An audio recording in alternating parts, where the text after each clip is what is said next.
Terima kasih Anda masih bersama kami dalam Sapa Indonesia Pagi. Saudara, ratusan rumah di sekitar Danau Tondano masih tergenang air luapan Danau Tondano. Ketinggian air bervariasi antara 30 hingga 50 cm. Banjir sudah merendam rumah warga di sekitar Danau Tondano sebulan terakhir.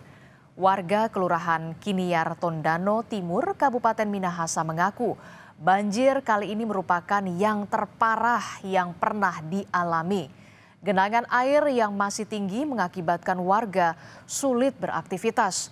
Sementara meski sudah ada lokasi pengungsian, sejumlah warga memilih bertahan di rumah mereka masing-masing. Tergenang di sini. Kalau ini 1 bulan ini. Kalau halaman selama. Iya. Selama kalau halaman. Kalau halaman bukan baru 2 bulan. Ini pengalaman seperti ini seberapa kali terjadi? Baru sekarang. Baru Ya. sekarang. Kalau itu tahun 82 kan tuh memang. Orang 82 banjir besarnya nak kena. Tapi ini cukup lama dan cukup lama bertahan. Selama ini. Sampai banjir, ikan tuh mar tuh dia banjir ini so kira-kira boleh 1 bulan. Oh, banjirnya sudah sekitar Yang dolong mata itu banjir berat. Apakah tuh memang so lama? No? sudah lama ya. Ini dari Danau Tondano dia meluap datang di rumah. Datang di rumah. Oke. Luapan air Danau Tondano juga mengakibatkan ruas jalan nasional di Desa Ranomerut, Kecamatan Eris, Kabupaten Minahasa, Sulawesi Utara tergenang.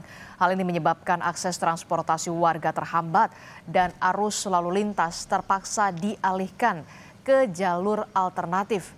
Menurut warga, genangan air ini telah menutupi permukaan jalan sejak bulan April yang lalu.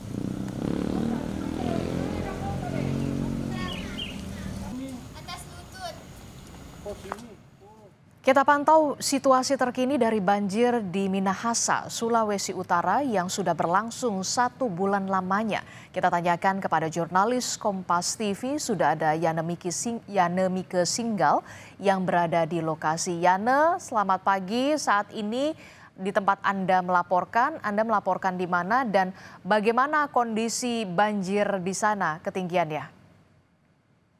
Ya, selamat pagi Adisti dan juga saudara. Tempat saya melaporkan berada di Kelurahan Roong, Kecamatan Tondano Barat, Kabupaten Minahasa, Sulawesi Utara. Dan kelurahan ini merupakan salah satu desa dari 20 desa dan kelurahan di 5 kecamatan sekitar pesisir Danau Tondano yang terdampak dari luapan banjir Danau Tondano ini. Dan kondisi ini memang berdasarkan pengakuan warga sudah terjadi sejak bulan April yang lalu. Itu artinya genangan banjir ini masih merendam pemukiman warga, terutama di sekitar area Danau Tondano. Dan memang ketinggiannya bervariasi. Kami pantau sampai pagi hari ini masih sekitar antara 30 cm sampai 50 cm. Tidak hanya merendam rumah warga, tapi banjir juga ini merendam sejumlah bangunan fasilitas umum seperti sekolah dan gereja termasuk juga masjid. Warga memang mengaku terhambat aktivitasnya akibat banjir yang sudah terjadi lebih dari sebulan belakangan ini, dan memang ada posko-posko pengungsian yang disiapkan, baik posko pengungsian mandiri yang disiapkan oleh warga maupun ada juga beberapa titik yang disiapkan oleh pemerintah, tapi sebagian besar memang masyarakat melakukan evakuasi mandiri dan ada juga sebagian yang masih memilih bertahan di rumah mereka masing-masing kendati genangan banjir telah masuk sampai ke rumah-rumah warga. Adisti. Oke, kita tahu banjir ini sudah hampir 1 bulan lebih merendam rumah warga. Dari data yang didapatkan dari pemerintah Kabupaten Minahasa, berapa rumah warga yang terdampak akibat banjir luapan Danau Tondano ini? Yana. Ya, banjir ini telah merendam setidaknya 1.889 rumah yang tersebar di 21 desa dan kelurahan di 5 kecamatan yang memang berada di pesisir Danau Tondano ini sendiri. Dan setidaknya ada kurang lebih 6 ribuan warga yang terdampak akibat rendaman atau luapan dari banjir Danau Tondano ini sendiri. Adisti. Oke, jadi ada 1.800 lebih rumah warga di beberapa kecamatan di wilayah Kabupaten Minahasa ini terendam banjir akibat luapan Danau Tondano. Banjir sudah merendam lebih dari 1 bulan. Yang kemudian jadi pertanyaan tentu apakah tidak ada tindakan dari pemerintah daerah setempat atau Pemkab setempat untuk mengatasi banjir ini supaya cepat surut karena ini sudah sebulan, Yana. Ya, memang telah dilakukan langkah penanganan oleh pemerintah, baik pemerintah Kabupaten Minahasa maupun pemerintah Provinsi Sulawesi Utara.